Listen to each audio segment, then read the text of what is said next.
Jamendo.com. Jamendo.com.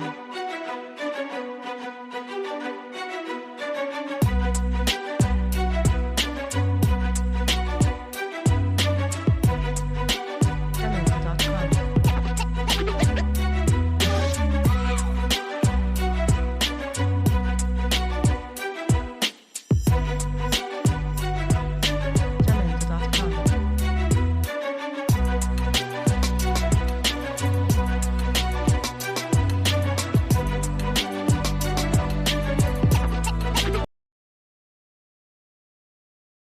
Empieza.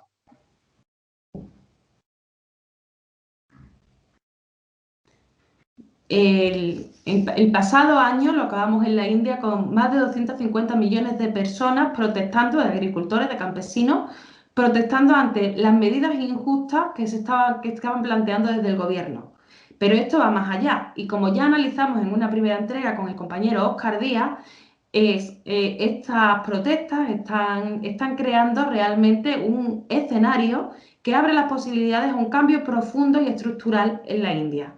Para seguir profundizando sobre todo esto y sobre todo aterrizar en qué es lo que está ocurriendo en estos últimos días en la India, volvemos a conectar con el compañero para que nos sitúe y nos ponga al día sobre los últimos acontecimientos. Muchas gracias, Óscar. Un saludo, eso primero. Y bueno, creo que para comenzar, que habías preparado también para explicarnos un poco cuáles eran esas medidas concretas por las que se está luchando y a qué punto hemos llegado. Un poco un resumen sobre la situación que se está viviendo en la India. Bien, de nou, moltes gràcies per estar a la comuna i a tu que també per recorrer el recolzament i la lluita del poble d'Hindustan contra el feixisme i l'expansió de les polítiques neoliberals i anglosajones a la terra dels mogols, els sultanatos i els marathas. Y amb això dit, vaig a començar a parlar en castellà para que todo el mundo entienda. Bien, de manera muy resumida, ya lo comentamos en la entrevista que me hiciste, hubo una gran huelga general en la India convocada, que fue una de las mayores huelgas generales del mundo conocidas y que marcará la historia del siglo XXI, y un total de 250 millones de trabajadores y trabajadoras en la India, convocados por distintas fuerzas sindicales pertenecientes al Frente de Izquierdas a nivel independiente y también una adherida al Congreso Nacional Indio. Esta gran marcha, esta gran huelga que erosionó una de las bases políticas y sociales que tiene la India y que demostró la capacidad organizativa unificatoria y de progreso que tiene el movimiento comunista popular patriótico de la India, hizo que el 22 de noviembre salieran todos estos trabajadores y trabajadoras y sus sindicatos y que el 4 de diciembre de este año, unas semanas después, los agricultores organizaran una gran marcha de protesta contra el gobierno de Mahatma Janata por estas leyes que quieren imponer a los agricultores. Y para poner a los compañeros y a las compañeras en contexto que quieran entender este problema, he sacado información de estas leyes agrícolas contra las que luchan los agricultores por la propia, que la podéis encontrar en Internet, noticias de la Subdelegación y Subdirección de Relaciones Internacionales y Asuntos Comunitarios de España en su boletín publicado el 8 de enero de 2021, número 462, que instala un poquito los problemas que ha habido de negociación entre las plataformas y grupos de agricultores, de los que quiero recordar que se encuentra en el All India Sabha, que es el brazo campesino, como ya hablamos otra vez, del Partido Comunista de la India. Se reunieron en el llamado Raya Sabha, Cámara Alta, y en el Lok Sabha, Cámara Baja, el gobierno de Mahatma Janata, el ministro de Economía, y las plataformas de agricultores, ¿vale? Con el señor ministro de Agricultura, por cierto, también, Snig Tomar, el cual confirmaron después de 8 reuniones de que sí, iban a implementar esta serie de medidas. Y diréis, ¿cuáles son estas leyes? ¿Qué significan para la India? Hay que remarcar un pequeño detalle importante. El propio ministro de Economía del Mahatma Janata, que hoy gobierna en el país, con Narendra Modi a la cabeza como primer ministro de la India, reconoció que el plan económico de Modi es un fracaso absoluto porque está al servicio de las economías neoliberales y multimillonarias de la burguesía nacional, multinacional india, y que hoy en día en la India, en un país donde hay casi que es trabajadora, mendigar casi se considera un trabajo. Y la India hay que reconocer, de hecho es el segundo país más pobre del mundo, según la propia ONU. Y con eso ya empezamos bien. Bien, según lo que decían las tres leyes, son las siguientes. Ley de productos esenciales, enmienda. La primera de estas completa, entre los asuntos, permitir el comercio dentro de los estados y entre los estados de la Unión. la República Unida de la India, de productos de agricultores más allá de las instalaciones físicas de los mercados regulados por comités de mercados de productos agrarios, APMC en sus siglas en inglés, establecidos por los gobiernos de los estados federales. La segunda de las leyes crea un marco para la agricultura por contrato a través de un acuerdo entre un agricultor y comprador antes de la producción o cría de cualquier producto agrario. Prevé un mecanismo de solución de controversias de 3 niveles. La tercera y la última de estas permite al gobierno central, el gobierno de Malatia Janakta en este sentido, en este caso, regular el suministro de ciertos alimentos en circunstancias extraordinarias, guerra y la hambruna.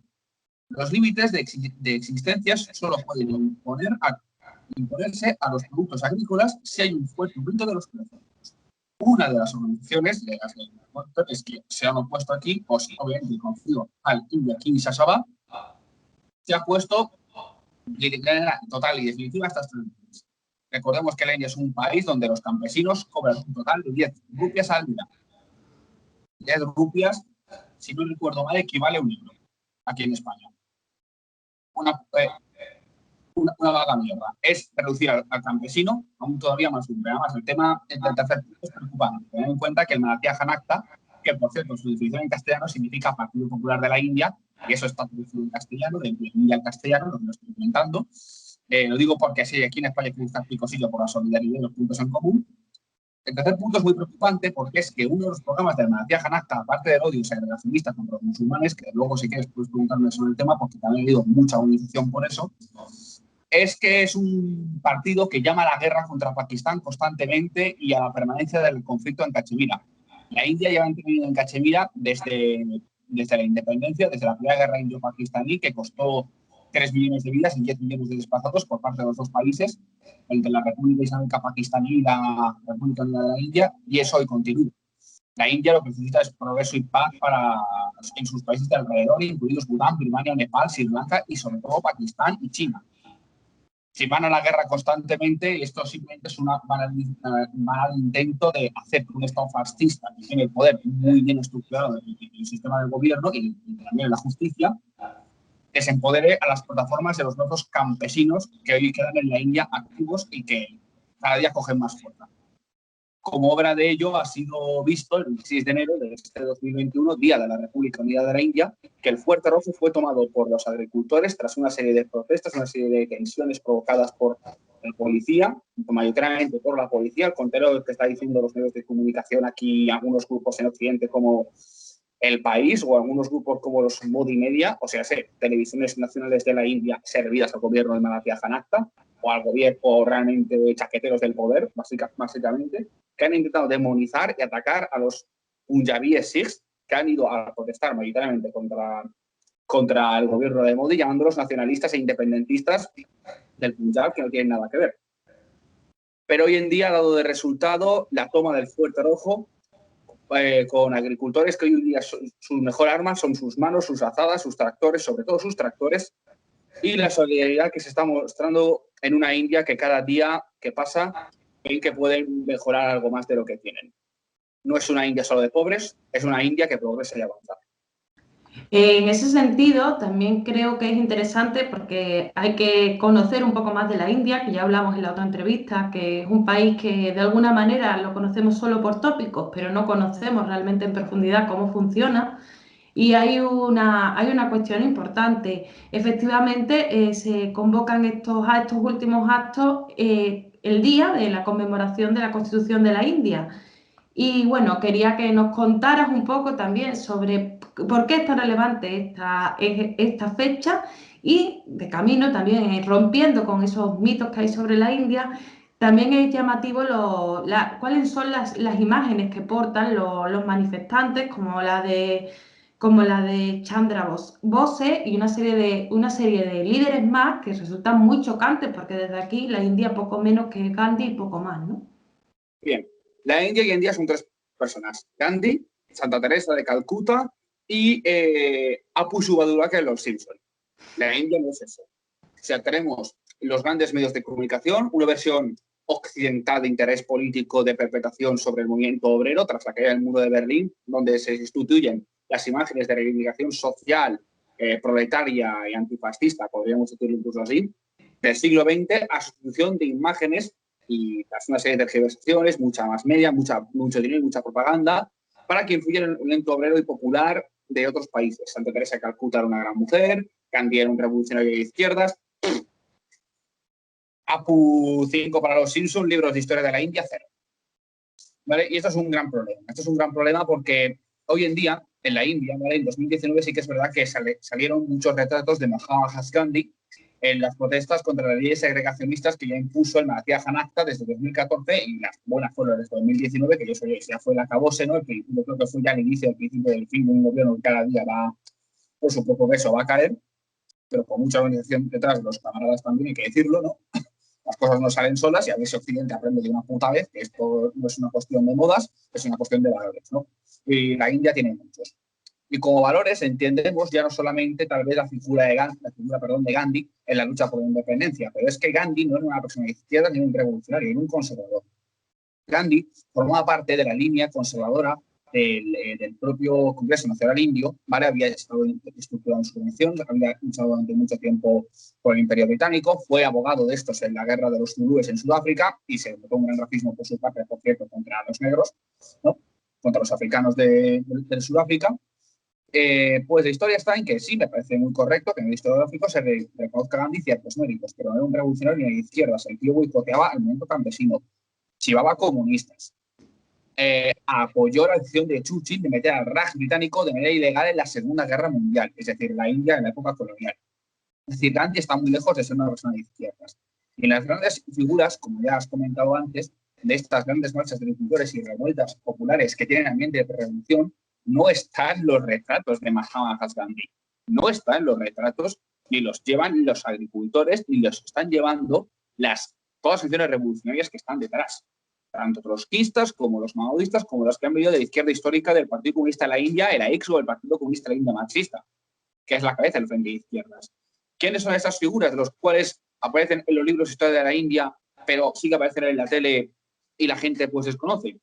Pues mira, aquí voy a citar algunos cuantos que de hecho aparecen en los libros de historia como los mencionados por Al-Parrar, pero hay muchísimos más. Sarita Aror en su obra La invención de la India, la biografía de Jawaharlal Nehru, primer ministro de la India. Katagini Helemen y la rebelión de los cipayos, una obra magnífica sobre la obra de Lakshmibai, primera mujer liderando batallones de mujeres contra los británicos en el siglo XIX. Pero los destacados durante este periodo, todo el siglo XIX, antes y posterior de la rebelión del 1857, son los siguientes, y aquí te los digo. Y es muy importante tener en cuenta esta multietnicidad y multiconfesionalidad que tienen, ¿no? No solamente es la visión hindú de decir que los indios son hindúes, no. Los indios tienen muchas religiones o no pertenecen a ninguna. Y eso es lo más importante que hace, por cierto, su posición tan importante contra los fascistas. Birsa Munda, héroe adivasi de la tribu Munda, que luchó contra el Imperio Británico tras su política agresiva expansionista contra el ya establecido Raj británico. Hablamos de una persona muy joven, ¿no? que nació en 1865 y murió en el año 1900. Casi 20 años después de la revolución de los cipayos en 1857. Las tribus indígenas, como los Munda, los Nachal y los Santal, se rebelaron contra el expansionismo británico por su política agresiva de intentar establecer ferroviarios y nuevas explotaciones, y también por el interés de la ruta de seda a China, fue expulsando muchísimos indígenas y adivasis, ¿no? Que es el nombre indígena autóctono para los indios en todas sus lenguas, urdu, bengalí y compañía. Y este fue uno de los muchos líderes indígenas, aunque muchas tribus históricamente han sido muy combatientes siempre contra la hegemonía estructural de tanto del Estado indio como del Imperio Británico. Perdón por mi mal uso de las lenguas, lo siento, porque ya son 22 lenguas oficiales y no las domino todas, ni siquiera domino el inglés, así que ya empezamos mal, ¿no? Vittorio Pulé, hinduista del siglo XIX, padre intelectual y filósofo de la concepción hindú anticasta, y que trabajó toda su vida por la erradicación de la condición de Dalit durante el dominio británico. Dalit en la India tiene una denominación correcta venida del hinduismo. El hinduismo establece ya en sus bases religiosas que todos nacemos para servir a una casta social, ¿vale? los grandes hijos de las familias nobles, ¿no? Se mantienen en sus casas y, bueno, ahí luego se va extendiendo, ¿no? Los hijos de las grandes familias nobles y ricas, de grandes sacerdotes y tal, son los brahmanes. En la India hoy continúan perpetuando la India, continúan activos, ya no tanto, es verdad, es cierto que, joder, se ha ido eliminando mucho tras pasado el siglo XX, pero en las zonas del sur donde hay más carencia de pobreza, pues el brahman es el que manda. Cosa que la policía india, el Estado indio, han hecho realmente una medida total tras entrando el siglo XXI para erradicar la manera definitiva en una de las supuestas mejores democracias del mundo. ¿Vale? Esto es muy importante porque los religiosos, tras la revolución del 19 en 1857, tomaron un papel fundamental. Jainistas, cristianos jesuitas que venían del Imperio Británico y de Portugal y que luego fueron creando raíces aquí, en la India. Los musulmanes y los hindúes luchaban conjuntamente por una misma India unida y que luego posteriormente avanzaron al laicismo y al secularismo. Pero hubieron muchísimos hindús, incluido el propio Gandhi, que lucharon desde su perspectiva, no sé, de ciencias políticas y tal, a nivel filosófico-teológico de la visión del hinduismo contra el sistema de castas. Y esto era fundamental para que otros grupos religiosos tuvieran su papel posteriormente en organizaciones revolucionarias, religiosas ocultistas y posteriormente revolucionarias venidas de la Revolución Soviética o las experiencias anticolonialistas. Sabriti Pule, que esta a ti te va a gustar porque es mujer. Se considera la madre del feminismo en la India, fuera de las identidades colonialistas blancos y occidentales, esas tradiciones del feminismo blanco que había surgido en Europa, formas de vestir, el racismo, es decir, era una mujer que luchaba por la emancipación de sus compañeras, apoyada probablemente por las leyes instauradas por el Imperio Británico y el surgimiento de pequeña clase obrera que venía con el ferroviario, aunque relativamente muy pequeña, ¿no? Con la evolución del campesinado, con la desaparición de los feudos y con ello la desaparición de delitos como el sati, que era el de quemar a la mujer viva con su marido muerto, ¿no? Muchas acciones religiosas, incluidos musulmanes, hindúes, jainistas y cristianos, estuvieron detrás de la abolición de estas leyes, con participación activa de la mujer en esas mismas organizaciones. Terminando, B.R.D. Ambedkar, el doctor Baladesh Ambedkar, este es uno de los más vistos en las revueltas de la India. Hay retratos suyos por todas partes.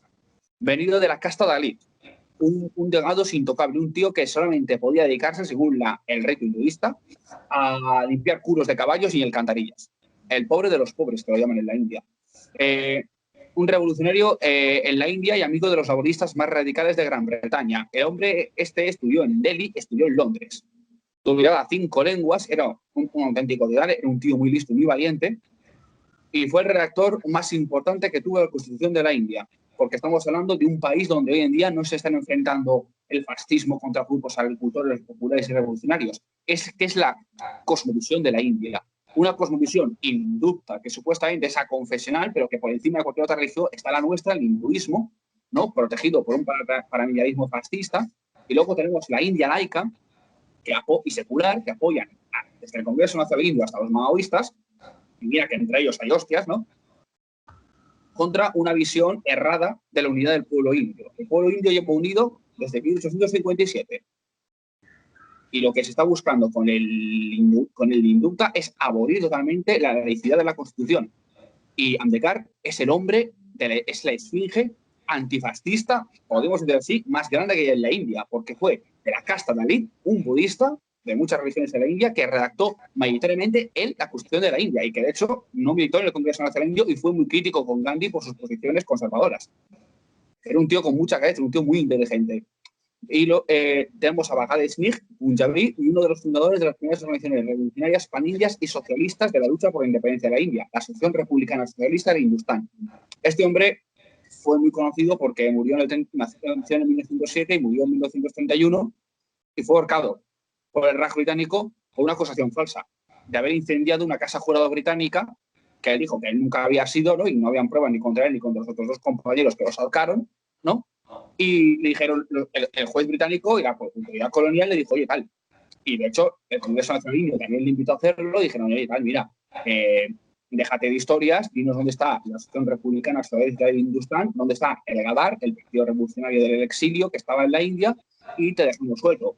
Y él le escupió la cara al juez y le pegó un puñetazo, creo, al soldado. Yo no traicionaré jamás a mi puto país. O sea, a mí me podéis ahorcar ahora que yo no voy a hablar. Y su padre escribió una carta diciéndole, hijo, por favor, que eres muy joven, no hagas esto. Y yo, papá, si yo no doy ejemplo, nadie lo hará.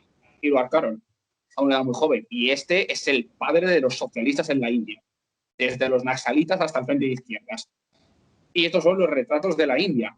Y ya no solamente por la gran cosmovisión política, es que son de frentes muy fuera de la visiología occidental del Congreso Nacional Indio y de la visión de Mahatma Gandhi, y de estos hay retratos suyos en la marcha de los agricultores. No hay ninguno de Gandhi ni ninguno de Teresa de Calcuta.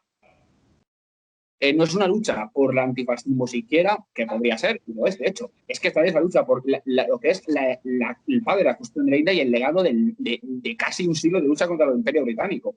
Y el Hindutva se lo quiere cargar. Y este mensaje, acompañado de la lucha de los agricultores, está haciendo un músculo muy fuerte en la India. Bueno, en ese sentido, creo que han salido varios elementos que son claves y que además, aunque ahora te voy a preguntar sobre ello, me gustaría que en alguna ocasión pudiéramos sentarnos cuando no esté todo tan álgido y podamos tener un rato para dialogar sobre cuestiones más profundas y más pequeñas o más concretas, mejor dicho. Han salido tres elementos que me parecen muy interesantes. Uno es el hecho de que hay una mayoría social campesina, aún hoy, en esta época en la que estamos, donde apenas puede decirse que hay una clase obrera propiamente dicha, sino más bien otro tipo de relaciones sociales de producción previas o en un momento, o sea, previas, o mejor dicho, que conviven con pequeños elementos capitalistas, pero también con unas formas de vida previas al capitalismo. Y entonces creo que ese tema es interesante para profundizar en él. Y sobre todo, ¿por qué un país como la India, que tuvo ese proceso de independencia, no ha llegado a poder desarrollarse como un país capitalista al uso? Que creo que tiene mucho que ver con lo que estabas detallando sobre quiénes se hicieron con el poder después de la independencia y quiénes, pues no. Entonces eso también influye. Otro elemento que has tratado, que es la cuestión de la mujer, que es un asunto que se habla mucho desde fuera, sobre cuál es la situación real que viven las mujeres en la India, qué se mantiene de ese patriarcado de las castas, qué se mantienen de esas tradiciones que suponían una agresión para estas mujeres. Y un tercer punto es el tema mismo de las castas. O sea, que si se mantiene la sociedad de castas y sobre todo si todas estas estructuras socioeconómicas facilitan que se mantengan esa estructura de castas, o sea, aparte de la cuestión religiosa. Bien, aparte de que no ha habido una correlación de fuerzas, bueno, directamente es que ni siquiera ha habido un desarrollo de fuerzas productivas bueno en la India, porque en la India hoy en día lo gobiernan dos fuerzas políticas burguesas. Por una parte, tenemos las multinacionales de Adani y Adani, que son los dos grandes magnates millonarios de la India. Bueno, no de la India, según los propios datos oficiales, son los ricos, son los multimillonarios más ricos, atención, esto no es salud, de toda Asia. Es decir, lo digo a veces porque cuando hablamos del sur de Asia o de Asia en general, vamos siempre contra China. A veces algunos sectores izquierdistas van contra China por el tema de los millonarios. Vamos a ver, habrán millonarios en China y tendrán sus contradicciones, pero es que el enemigo no está ahí. Adani y Adani hoy en día son los que controlan hoy en día las empresas de conducción y transporte y puertos de la India. Venden sus productos a transnacionales europeas. Y de hecho, algunas fuerzas productivas, las pocas que tiene la India, en minería y cosas y un poco más, están controlados por transnacionales europeas que dirigen algunos pequeñísimos, cada vez menos, es cierto, porque se hizo muchos proyectos constitucionales para abolir eso tras la guerra indio-pakistaní, tras la primera y la segunda, donde se fueron construyendo estados federales para evitar guerras indígenas apoyadas por grupos comunalistas, secesionistas y de la extrema derecha hindutva, para ir paliando el tema de las castas y ir aboliéndolas. Y Nehru, de hecho, el primer ministro de la India, Jawaharlal Nehru, y amigo de Gandhi, les dio mucha caña. De hecho, lo consideraban un dictador. O sea, no es una referencia del socialismo ni de coña, ni muy lejos. Antiimperialista un poco sí, pero no gran cosa, ¿no? Después, posteriormente. Pues sí que es cierto, ¿no? Que estas castas aún un día por desgracia perviven. De hecho, yo me acuerdo que una universidad de Valencia, que creo que fue la Universidad de Derecho o algo así, que tenemos por aquí tirando hacia Malvarrosa, dieron una charla con un indio, una asociación, una ONG india, una de muchas de estas ONGs, ¿no? Que protegen al lumpen del lumpen, pero que luego en condición material no hacen nada para solucionarlo, pero que vienen a hacer denunciar, ¿no? Y hablaba de que en la India, en las fábricas de textil, ¿no? Donde había la pequeñísima clase trabajadora que tienen, están vendidas desde la India, por conveniencia del gobierno indio, a transnacionales europeas, y que ponen allí a los brahmanes de las castas hindutva. Y sea del Congreso Nacional Indio, ha sido pocos casos, pero ha habido, o del Maratya Janakta, cuando explotan a un trabajador cobrándole solo 23 rupias por la zapatilla que me hace, ¿no? Sin unas condiciones penísimas de trabajo, sin salubridad, sin protección, es un caos, ¿no? No se cumplen muchos convenios que supuestamente se deberían tener. Pues, si es un brahman o un hijo de brahman en un estado del sur, por ejemplo, que es donde más se de estos casos, zonas donde hay muchos pobres y tal, ¿no? Pues el brahman que dirige la empresa, que está seleccionado ahí a posta, ¿no? Porque es el que más tiene privilegio dentro de la justicia, donde más tiene enchufe. Si tú eres musulmán, cristiano o adivasi, ¿vale? No suele pasar tanto con los sikhs, los jainistas y los budistas. Mayoritariamente son contra musulmanes, cristianos, que están en el norte, y los adivasi, que se reparten por toda la India. Y alguien que haya venido de familia dalit y que haya podido acceder al trabajo, ¿no? Porque técnicamente los dalit ya no existen en la India, o no existen a nivel legal, pero el derecho está ahí, y siguen habiendo. No son tantos, pero siguen habiendo. Y si tú eres musulmán y ese hijo brahman se entera de que estás trabajando en su fábrica, tú no vas a cobrar 23 rupias, vas a cobrar 10. Y como me hagas mal el zapato, vas a cobrar 5 y la otra mitad vas a hacer la mitad de ese trabajo en tu casa. Eso lo están denunciando ONGs que están pagadas por empresas europeas, ¿eh? Es decir, no me estoy yendo al Live Democratic Front, al Frente de Izquierdas, ni me estoy yendo al Comité de Apoyo a la Guerra Popular Prolongada de la India.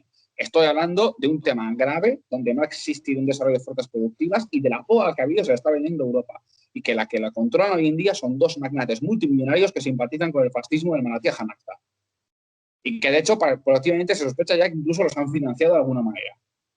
¿Vale? Yo no sé si luego si eso en el Congreso Nacional Indio les va, porque son también creadores de esta burguesía y se han enfrentado mucho con maoístas y con el Frente de Izquierdas, les va a llevar, no sé, si a suspender sus alianzas o a reventar sus contradicciones, no lo sé.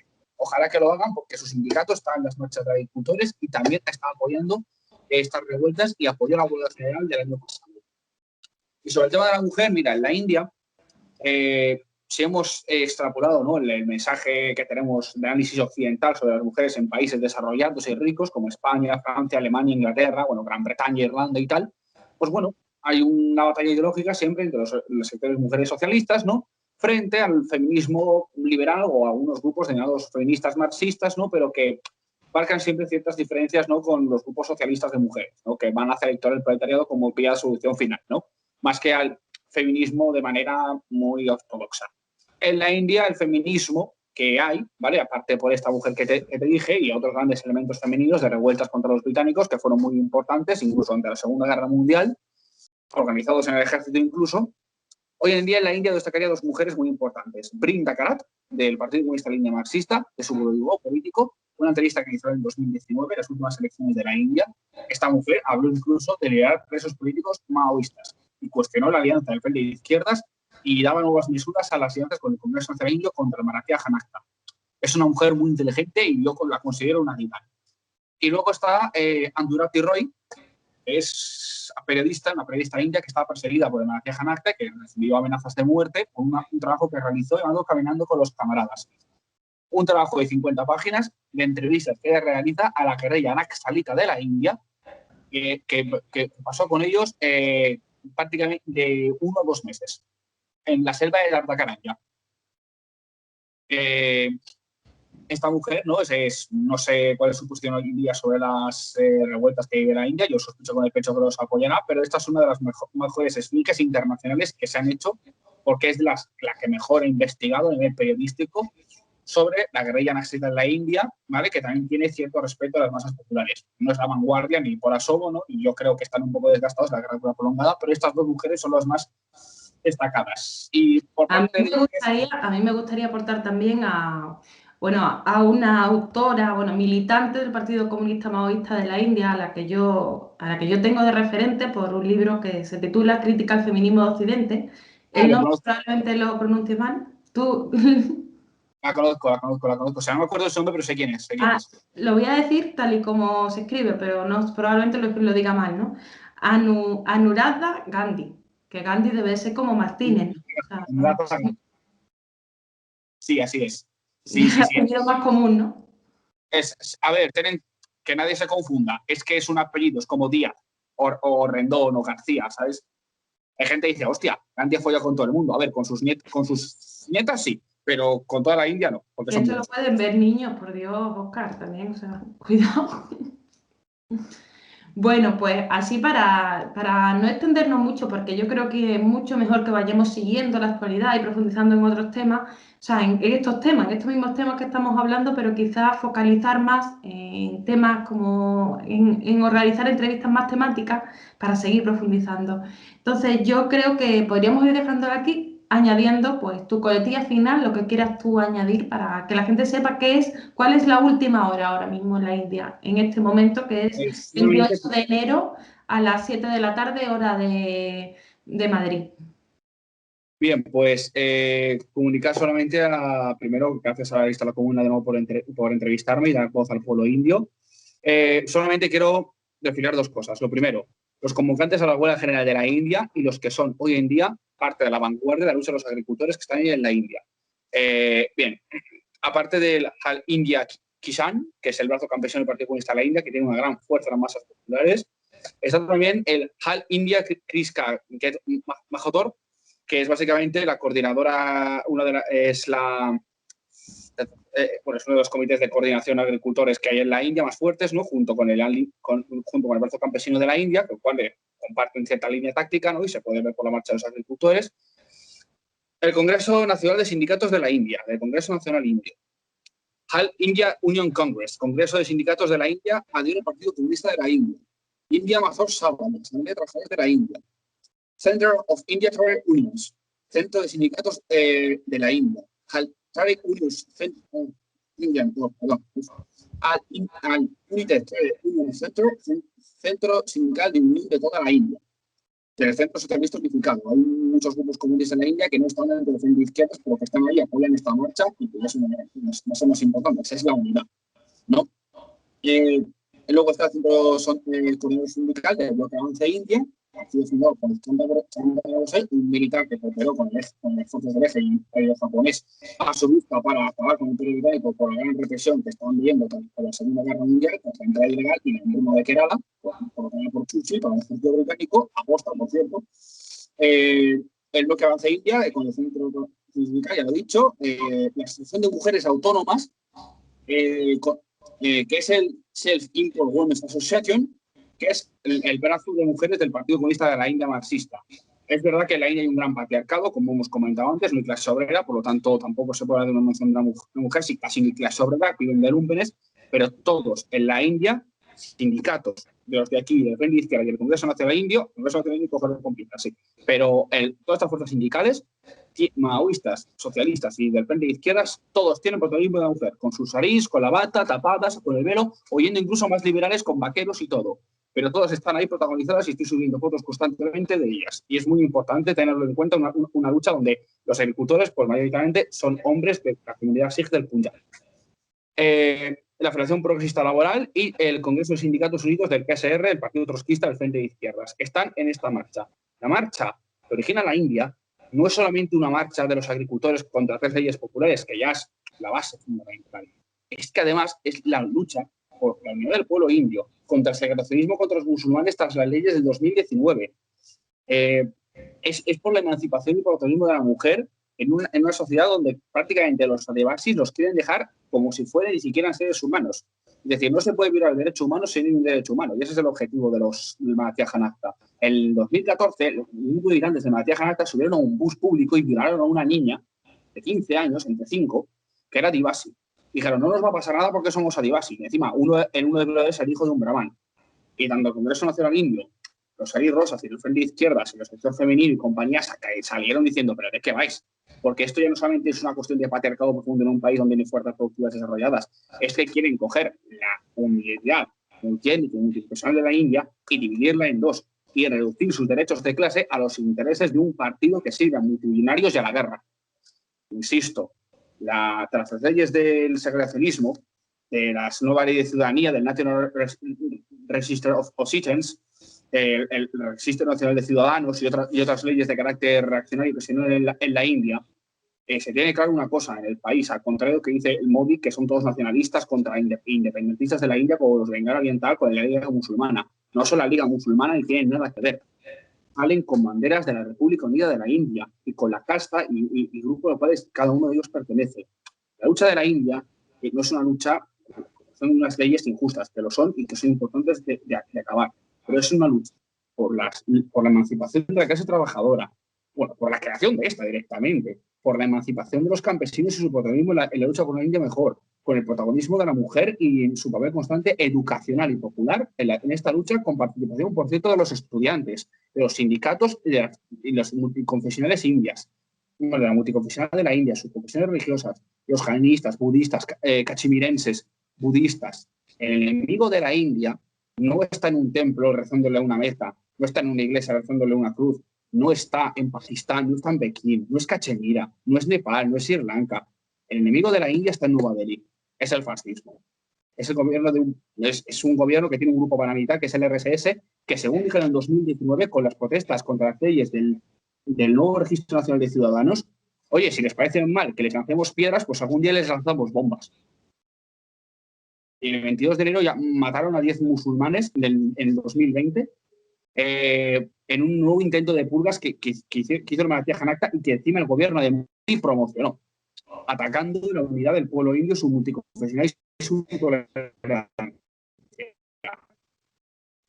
Es una lucha de carácter democrático, de progreso económico y desarrollo, que es lo que simboliza esta bandera, y es un pueblo de lucha contra la expansión neoliberal y el fascismo. Solidaridad, como están haciendo la lista de la Comuna, como está haciendo el PCP, como ha hecho el PC, mi partido, con Mundo Obrero, como han hecho tantos comunistas. Y cuando esto termine, por favor, hay que salir a la calle a protestar. India Zindabad, Inkalab Zindabad, que significa en lengua urdú, vencerá a la India, larga vida a la revolución. Janae, Janae, tú eres la voz del pueblo. Viva el Hindustán y abajo el fascismo. Pues muchas gracias, Óscar, y estamos en contacto y seguiremos abordando cada una de estas cuestiones, aparte de la actualidad. Te invito también a que profundicemos en esos elementos para entender mejor cómo es la India y cómo funciona y cuál ha sido su historia. De manera muy rápida, camarada, los que lucharon contra los británicos, generaciones atrás montados en elefantes, derribando en el Quit India, que no fue un movimiento pacífico como lo pinta Gandhi, el Congreso Nacional Indio, sino fue un movimiento, incluso en las filas del propio Congreso, muy violento y revolucionario de integración nacional, por la entrada del Raj británico de la India en la Segunda Guerra Mundial de manera ilegal. Los que lucharon contra los británicos y contra sus autoridades, su cierre de periódicos, sus persecuciones, sus matanzas en Cachemira por el general Tiller, que era un asesino, las hambrunas enclaves provocadas por Churchill, los que antes luchaban contra los británicos montados en elefantes y en bicis, hoy luchan contra el neoliberalismo y la monarquía Janacta montados en tractores. Están derribando vallas, están haciendo retroceder a la policía. Contamos ya 10 muertos, más los 16 del año pasado. 26 muertos ya, y hay retratos suyos ya por toda la India prácticamente. El movimiento estudiantil, el movimiento campesino, la poca clase obrera que hay. El nuevo Congreso Nacional Indio mandando su sindicato allí. Tenemos que entender lo siguiente. El debate, hoy en día, en la lucha contra el imperialismo, se encuentra en uno de los países con más retraso del mundo, el segundo país más pobre del mundo. Y si no somos capaces de empezar a darnos cuenta de la importancia que tiene esto, mal vamos, porque los que callaron Yugoslavia y Irak están callando ahora con la India. Piden es la figura. A mí, los agricultores y las agricultoras de la India. Ya veréis que Occidental qué hace. Gracias a la lista de la Comuna, gracias Carmen, Pablo García y todos los que estáis aquí dándole difusión a esto, porque es algo obviamente importante. Yo estoy viendo todo lo que me falta de mí, pero yo no puedo solo. Y yo estoy de pandemia muy fuerte. Así que veremos cuando esto se mejore poner cartas. De nuevo, muchas gracias y Hindustán no se vende, Hindustán se respeta. Muchas gracias a ti, Óscar.